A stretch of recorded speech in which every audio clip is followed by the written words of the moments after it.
সবাই আমাদের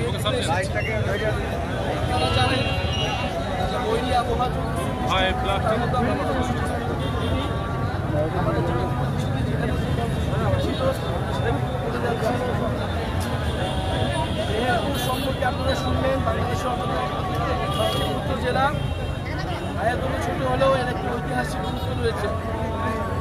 এই মেহেরপুরের বৈদ্যনাথতলাতেই বাংলাদেশের যে অস্থায়ী সরকার যুদ্ধকালীন যে সরকার গঠিত হয়েছিল বা পদ গ্রহণ হয়েছিল, বাংলাদেশের স্বাধীনতার ঘোষণাপত্র পাঠ হয়েছিল। এই ঘোষণাপত্রে সাম্য, সামাজিক বিচার এবং নাগরিক মর্যাদার কথা ছিল। আমরা 71 সালে এই মেহেরপুর থেকে সেই ঘোষণাপত্র পাঠ করছিলাম। একটি স্বাধীন বাংলাদেশের সঙ্গে নিয়ে বাংলাদেশ যাত্রা শুরু করেছিল। বাংলাদেশ রাষ্ট্র নির্মাণ হয়নি, রাষ্ট্রের প্রতিষ্ঠানগুলো গড়ে তুলতে পারেনি। সংবিধানের মাধ্যমে মুক্তিযুদ্ধের আকাঙ্ক্ষাকে নস্যাৎ করে দেওয়া হয়েছিল এবং বাংলাদেশের 54 বছরেও আমরা সেই সুখে 24-এর গণ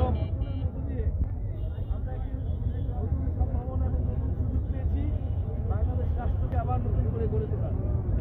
সেই রাষ্ট্র গড়ে তোলার লড়াই করছে এনসিপি এবং গণঅভ্যুত্থানের মধ্যে যেভাবে স্বৈরাচারের পতন ঘটেছে, জাতীয় নাগরিক পার্টি এবার বাংলাদেশকে নতুন করে গড়ে তুলবে।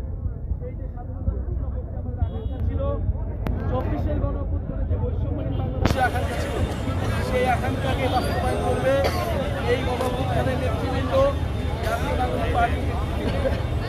ফলে মেহেরপুরের থেকে যেই স্বাধীনতার ঘোষণাপত্রের ডাক ছিল, আমরা চাচ্ছি নতুন করে জুলাইয়ের ঘোষণাপত্র তৈরি করব। এই ঘোষণাপত্রের মধ্য দিয়েই বাংলাদেশ রাষ্ট্রের সামনের দিনগুলো যে পথরেখা, সেই পথরেখা তৈরি হবে। বাংলাদেশ রাষ্ট্রের নির্মাণের রূপরেখা তৈরি থাকবে। আমরা আমাদের এই পদযাত্রা চলমান রাখবো। ঝড় বৃষ্টি যতই বিপত্তি বাধা আসুক না কেন, এই পদযাত্রা চৌষট্টি জেলায় পৌঁছাবে এবং 3 আগস্ট শহীদ মিনারে ইশতেহার ঘোষণার মধ্য দিয়ে যারা আপনারা এসেছেন এবং মেহেরপুরে জাতীয় নাগরিক পার্টি কার্যক্রম হচ্ছে। সবাই একটু চুপ করুন। গ্রামে উপজেলায় জাতীয় নাগরিক পার্টি আপনারা যারা আমাদের নেতৃবৃন্দকে গণঅভ্যুত্থানের নেতৃবৃন্দকে সমর্থন দিতে চান, আমাদের পাশে এসে দাঁড়ান। নতুন বাংলাদেশের সূচনা হয়েছে, নতুন স্বাধীনতার সূচনা হয়েছে। সেই স্বাধীনতাকে রক্ষা করতে হবে, গণঅভ্যুত্থানের আকাঙ্ক্ষাকে রক্ষা করতে হবে। সেই স্বাধীনতা যাতে ব্যাহত না হয়, এই দায়িত্ব আপনার আমার সকলে। আন্দোলন হয়েছিল সেই স্পটগুলো ভিজিট করছি। মেহেরপুরের এই পরে কিন্তু আন্দোলন হয়েছিল, ছাত্র জনতা ফ্যাসিবাদী সরকারের বিরুদ্ধে এখানে প্রতিরোধ তৈরি করেছিল। আমরা আজকের এই স্থান থেকে সেই মুক্তিকামী, সেই বিপ্লবী ছাত্র জনতাকে স্মরণ করছি, যারা আহত হয়েছিল। আহতদের প্রতি শ্রদ্ধা জানাচ্ছি এবং তাদের সুস্থতা কামনা করছি।